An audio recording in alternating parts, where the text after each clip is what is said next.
Let's turn to one of the fiercest critics of the Elizabethan stage, Stephen Gosson. Born in 1554, Gosson became notorious for his relentless attacks on poets, dramatists, and performers, whom he condemned as corrupters of morals. His most famous work, The School of Abuse, appeared in 1579, and yes, this has been asked in exam. Subtitled containing a pleasant invective against poets, pipers, players, jesters, and such like caterpillars of commonwealth, the book denounced theatre as a breeding ground for immorality and vice. Gosson went so far as to equate dramatic works with the works of the devil. Pause here and note this. The School of Abuse was written in the highly ornamental euphuistic style asked in exam. Dedicated to Sir Philip Sidney, it provoked a sharp response. Sidney, stung by Gosson's invective, later composed his Apology for Poetry as a counterblast asked in exam. This exchange remains one of the defining literary debates of the Elizabethan period. Gosson didn't stop with one pamphlet. In Plays Confuted in 5 Actions, published in 1582, he extended his critique. He attacked tragedies for their dark criminal themes, comedies for their bawdy humor and flattery, and stage characters, often cooks, knaves, and parasites, for representing corruption rather than virtue. Drawing on first-hand observation, he claimed that bawdy comedies in Latin, French, Italian, and Spanish have been thoroughly ransacked to furnish the playhouses in London, asked in exam. For Gosson, drama was not a mirror of virtue but a channel of vice. His writings reflect broader Elizabethan anxieties about the power of theatre to corrupt society, revealing the tension between art as entertainment and art as moral instruction. So, when you think of Stephen Gosson, remember 3 anchors for your notes. The School of Abuse in euphuistic style, asked in exam, Sidney's Apology for Poetry as a reply, asked in exam, and Plays Confuted in 5 Actions with its attack on foreign bawdy comedies, asked in exam. Together, they establish Gosson as the leading anti-theatrical voice of his time and a central figure in the Elizabethan debate over the ethical value of literature. Philip Sidney is one of those figures who almost feels larger than life. Born in 1554, he wasn't just a poet, he was a courtier, a scholar, and even a soldier. He represented the Renaissance ideal of the complete man. His major works include the sonnet sequence Astrophel and Stella, the romance Arcadia influenced by Jorge de Montemayor's Spanish romance Diana asked in exam, and his great critical treatise An Apology for Poetry, also known as The Defense of Poesy. Through these, Sidney became both a practitioner and a theorist, shaping English literature in ways still felt today. Now pause here because An Apology for Poetry is one of the most important works in the entire history of English criticism. Written around 1580 and published posthumously in 1595, it is widely recognized as the first major critical treatise in English, one exam asked in exam. Sidney composed it in response to Stephen Gosson's The School of Abuse, a fierce attack on poetry and drama, which Gosson ironically dedicated to Sidney himself. Feeling provoked, Sidney opens his defense with disarming honesty. Having slipped into the title of a poet, I am provoked to say something unto you in the defense of that my unelected vocation. Asked in exam. So what exactly does Sidney argue? His central claim is that poetry is the noblest of all arts. Why? Because it not only delights the imagination but also teaches virtue. He echoes Horace's famous dictum that poetry should both teach and delight. But Sidney takes it further. Unlike history, which only records what has happened, and unlike philosophy, which is often too abstract, poetry has the power to imagine what ought to be. By imitating nature and improving upon it, poets create a vision of ideals guiding readers toward virtue. He makes the case boldly, therefore compare we the poet with the historian and with the moral philosopher, and if he go beyond them both, no other skill can match him. Asked in exam. This becomes the foundation of his defense. Sidney divides poetry into 3 categories. 1. Religious poetry, which imitates the inconceivable excellencies of God. Asked in exam. 2. Philosophical poetry, which conveys ethical and intellectual truths. asked in exam, and the third, imaginative poetry, the work of the right poet, whose aim is always to teach and delight, asked in exam. From here, he explores the various poetic forms, epic as the loftiest and most inspiring, pastoral as simple and humble, elegiac as moving through pity, iambic and satire as exposing vice, comedy as laughter at folly, tragedy as showing the downfall of tyrants, and lyric as praising virtue and courage. Now here's a point: students often miss Sidney directly addresses Plato's famous attack on poets.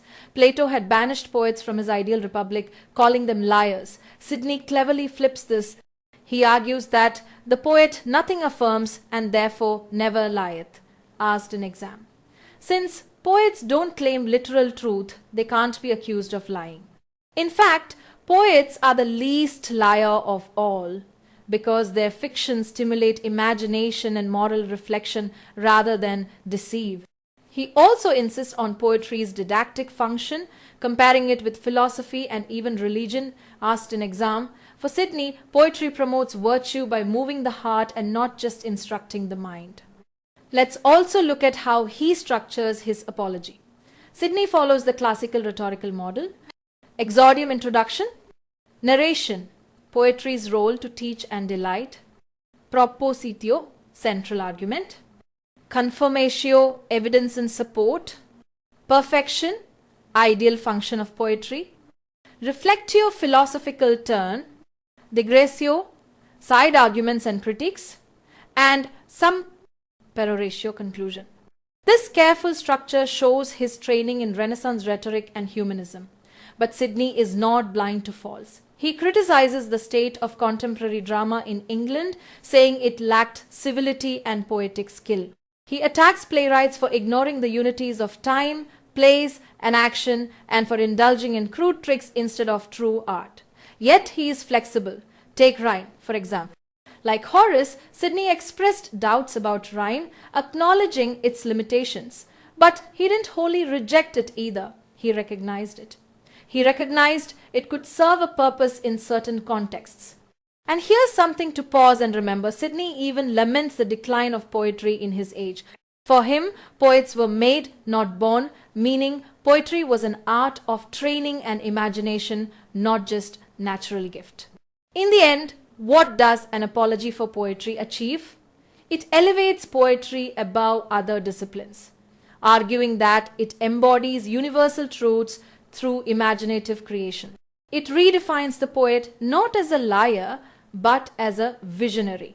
And it provides a framework for understanding poetry's unique ability to delight, instruct, and inspire virtue. Let's take this a step deeper, because many of Sidney's lines have often been asked in exams.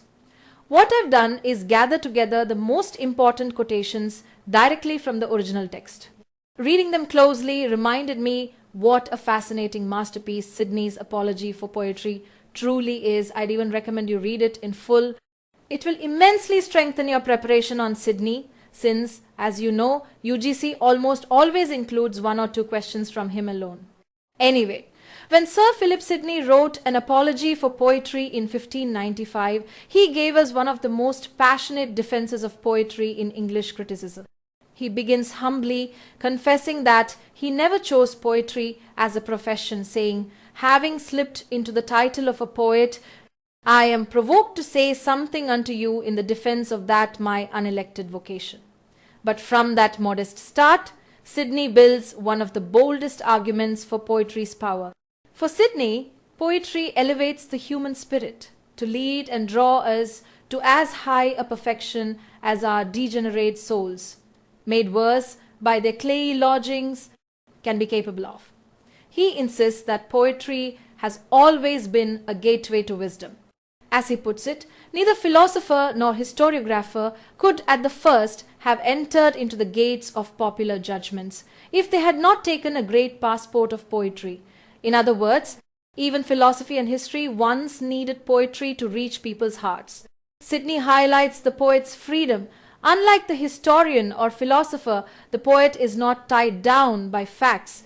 Instead, the poet, disdaining to be tied to any such subjection, doth grow in effect into another nature. in making things either better than nature bringeth forth, or quite a new forms, such as never were in nature. This is the heart of poetry's creative power. As Sidney reminds us, nature never set forth the earth in so rich tapestry as diverse poets have done. Her world is brazen, the poets only deliver a golden. He even roots poetry in divinity, who having made man to his own likeness, set him beyond and over all the works of that second nature. With the force of a divine breath, he bringeth things forth far surpassing her doings. Poetry, then, is not just human invention, it carries the spark of the divine. Of course, Sidney is careful to balance vision with humility. He admits, our erected wit maketh us know what perfection is, and yet our infected will keepeth us from reaching unto it. That's where poetry guides us, drawing on Aristotle's mimesis. Sidney calls poetry a speaking picture. With this end, to teach and delight, this dual-purpose moral instruction through example and beauty through delight makes the poet uniquely powerful. Against charges of falsehood, Sidney flips the accusation. Critics said, poetry is the mother of lies. His reply, the poet nothing affirms and therefore never lieth. Poets don't pretend to state facts. They offer patterns, examples, ideals. As he says, the peerless poet coupleth the general notion with the particular example. And here comes his boldest claim: poetry is superior to philosophy and history. Poetry is philosophoteron and spaudioteron, more philosophical and more studiously serious than history. Even a feigned example, he says, can teach as much as a true one. That makes the poet, in his words, the right popular philosopher. So, Sidney does admit poetry can be abused. But the fault lies not in poetry itself. Poetry abuseth man's wit, but that man's wit abuseth poetry. He even acknowledges poetry's mysteries. Written sometimes darkly, lest by profane wits it should be abused. Rejecting poetry for Sidney means lowering the mind, becoming so earth-creeping that it cannot lift itself up to look to the sky of poetry. So, when you think of Sidney's apology, remember these anchors: poetry as divine imagination, its power to teach and delight, its superiority over history and philosophy, and the poet as the least liar, because he affirms nothing but shows us everything.